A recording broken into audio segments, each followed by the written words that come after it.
a esse Deus maravilhoso que nós adoramos, que nós bendizemos, que nós entregamos a Ele a nossa vida, que nós entregamos a Ele o nosso coração, porque Ele é quem cuida de nós. É Ele que nos transporta com o seu amor, com a sua graça.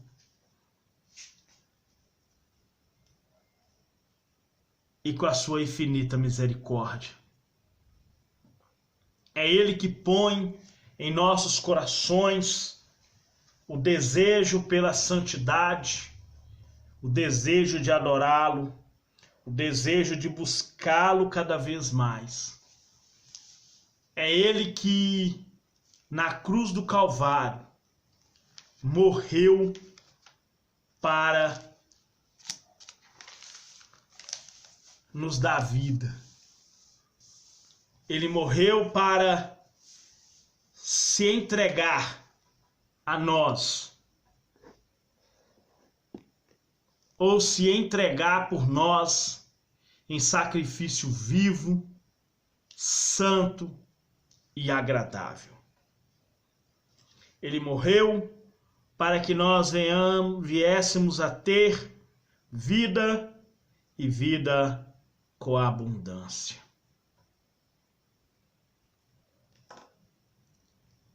E hoje nós vamos falar sobre as três coisas que operam na nossa vida: a lei, a carne e o espírito. Esses três se encontram na nossa vida: a lei, a carne e o espírito. E nós vamos falar desses três temas hoje, porque nós sabemos que Jesus, ele pagou o preço do pecado. Ele morreu na cruz para nos dar redenção, para nos dar vida e vida em abundância, a vida eterna. Então nós vamos abrir a nossa Bíblia no livro de Romanos, no capítulo 7, no versículo 25. Dou graças a Deus por Jesus Cristo, nosso Senhor, assim que eu mesmo, com entendimento, sirvo a lei de Deus, mas com a carne, a lei do pecado. Para nós entendermos o que o apóstolo Paulo está falando sobre a lei, a carne e o espírito, nós temos que compreender todo o contexto do livro de Romanos, porque no capítulo 7, do 1 até o 6, nós vamos ver que, estando mortos à lei, estando mortos para a lei, sirvamos a Deus em novidade de espírito.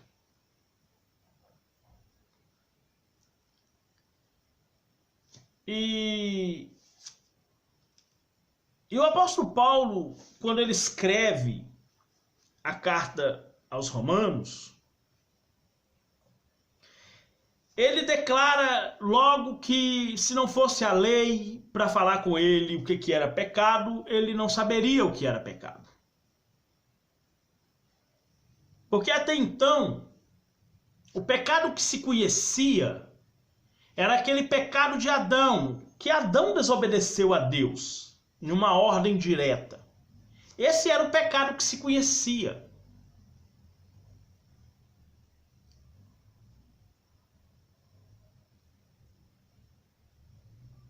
Quando Caim matou Abel, Caim não sabia que tirar uma vida era pecado. Porque não existia lei que falava, não matarás. Tanto que Caim, ele fala, a minha maldade é tão maior do que a de meu pai, que não possa ser perdoada. Por isso pôs Deus um sinal em Caim. Então, eu só vim conhecer o pecado pela lei. Porque os versículos de 7 a 25 de Romanos, ele fala da exigência, ou fala da pré-conversão de Paulo, que na verdade é a pré-conversão de todos os homens, que procura agradar a Deus e que deseja viver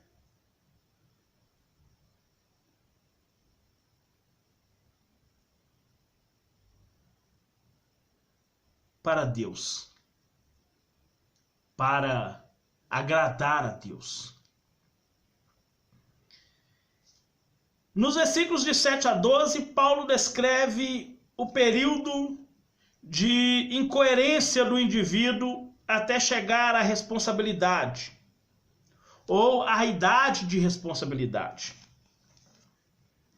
que segundo a lei israelita é com 12 anos. Ele vive, isto é, do que ele fala no versículo 9, sem culpa nem responsabilidade, até que deliberadamente peca contra a lei de Deus escrita, ou a lei de Deus expressa no coração humano.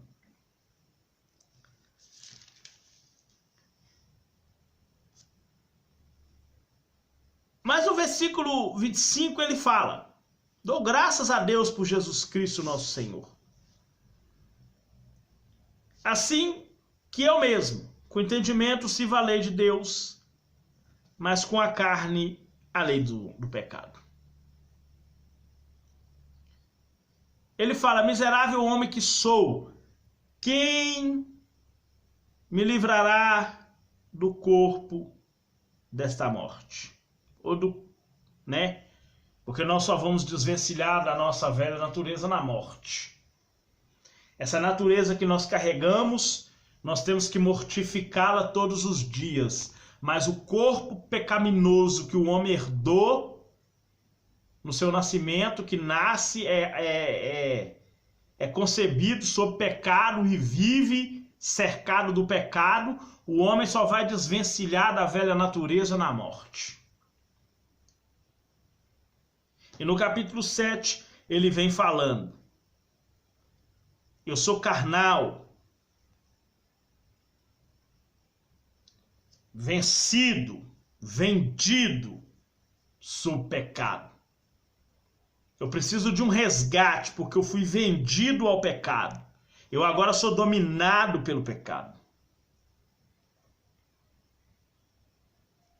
E mesmo que eu escolha servir a Deus, a minha velha natureza ainda serve às minhas concupiscências.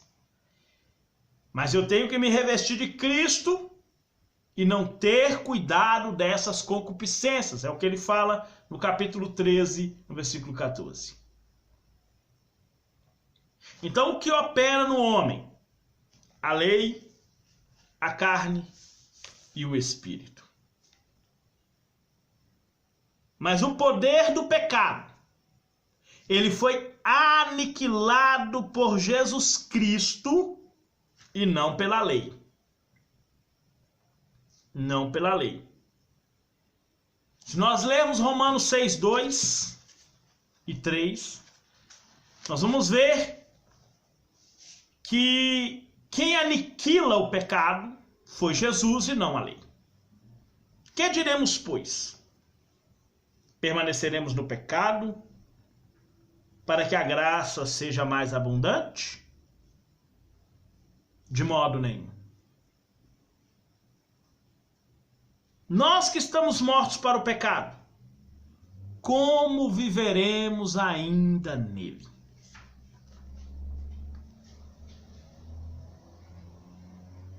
É uma pergunta. No capítulo 8, no versículo 1, ele fala: nenhuma condenação há agora para quem está em Cristo Jesus. Não anda mais segundo a carne, segundo a velha natureza, com as suas concupiscências, paixões, volições, desejos, mas segundo o Espírito, fazendo a vontade do Espírito, a vontade de Deus.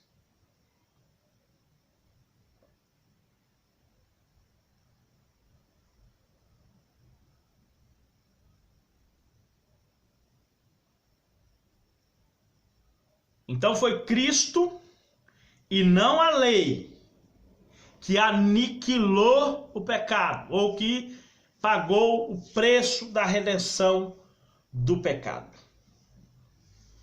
Nossa antiga natureza está morta.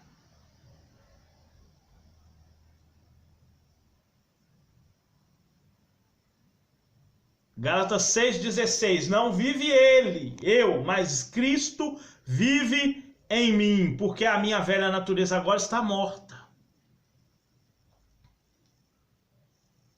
E isso é confirmado pelo versículo 11 do capítulo 6.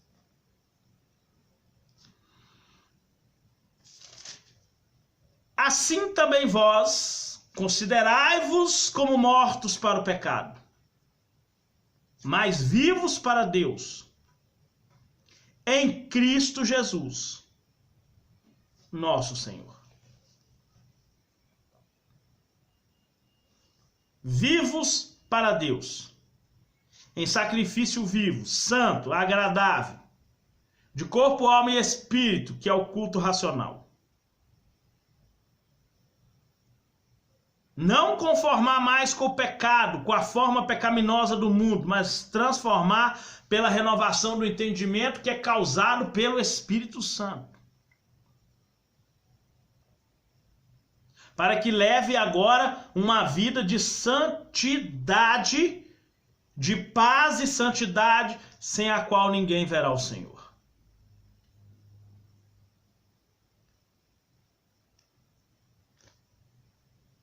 A premissa fundamental em Romanos 6 é a união do crente com Cristo, tanto na morte, para o mundo, como vivos para a eternidade.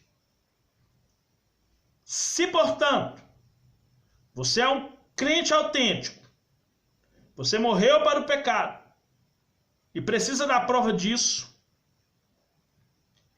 você, como crente, morreu para o pecado de 3 maneiras. Primeiro, morreu para o pecado do ponto de vista de Deus. Romanos 8:1. Nenhuma condenação há para os que estão em Cristo Jesus. Segundo Coríntios 5:17.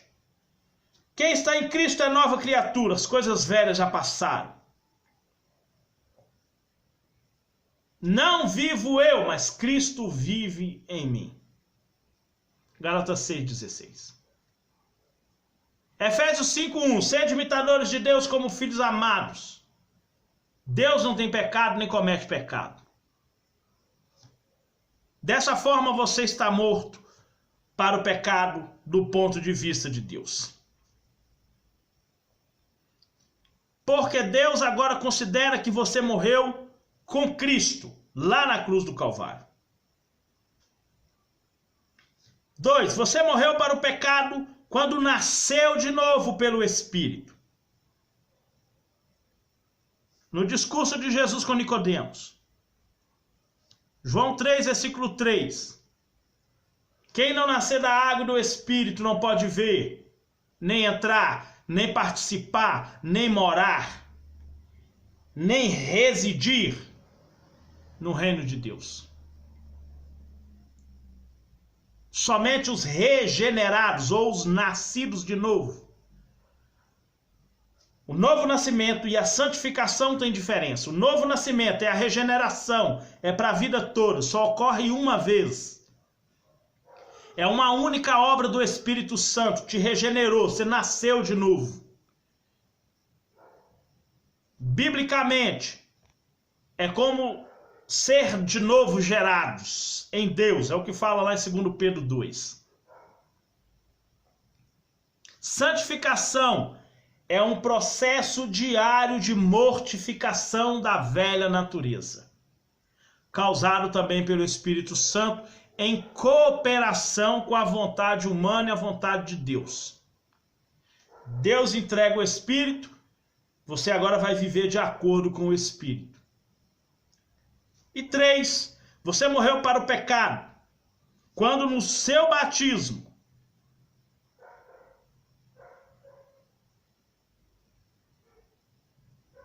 quando aceitou Jesus. Aqui em Romanos 6, do 3 ao 5, mais especificamente no versículo 4, fala: se morremos com ele na cruz, padecemos com ele na cruz, e ele ressuscitou ao terceiro dia, nós também ressuscitamos juntamente com ele. Dessas 3 maneiras, você morreu para o pecado. Não podemos mais permitir que o pecado assuma o controle de nossas vidas. Romanos 6,12.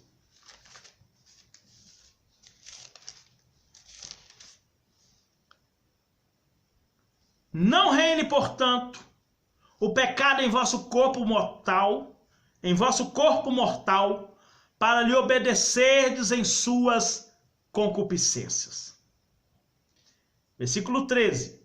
Nem tampouco apresenteis os vossos membros ao pecado por instrumentos de iniquidade, mas apresentai-vos a Deus como vivos dentre os mortos, e os vossos membros a Deus como instrumento de justiça.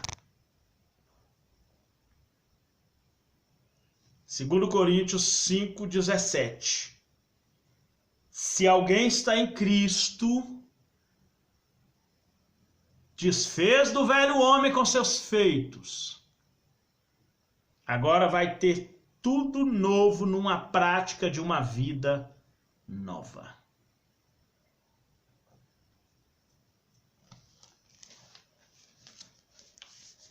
Por isso que opera no homem a lei, a carne e o espírito. E como eleitos de Deus, nós agora temos que lutar para que a carne não vença. E que nós não venhamos da liberdade à carne. Gálatas 5,13.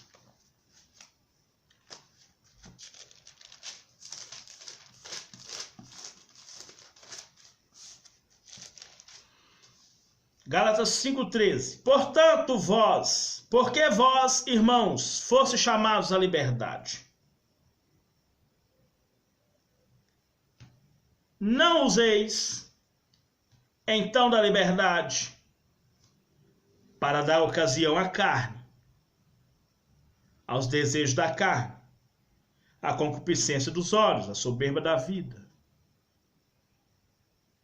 aos maus pensamentos, à avareza, soberba, ganância, soberba, prepotência, imundícia, impureza, prostituição, adultério, maus pensamentos, fofoca, ira, contenda, dissensão, sodomia, roubalheiras, gritarias, glutonárias e coisas semelhantes a estas, que merece a ira de Deus, a morte, porque o salário do pecado é morte. Quem pratica essas coisas? Não devemos jamais da ocasião à carne. O campo de batalha está no cristão. O conflito carne e espírito, é por toda a vida, até a sua morte. E quem for fiel até o fim, receberá a coroa da vida.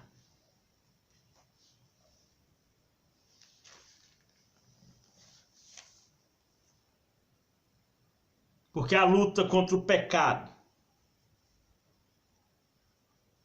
ela é diária, ela é constante. E nós já não somos mais dominados pelas obras da carne. Nós temos agora o fruto do Espírito. E com os frutos do Espírito, vivendo sobre a lei de Deus, de mortificar os nossos membros sobre a terra,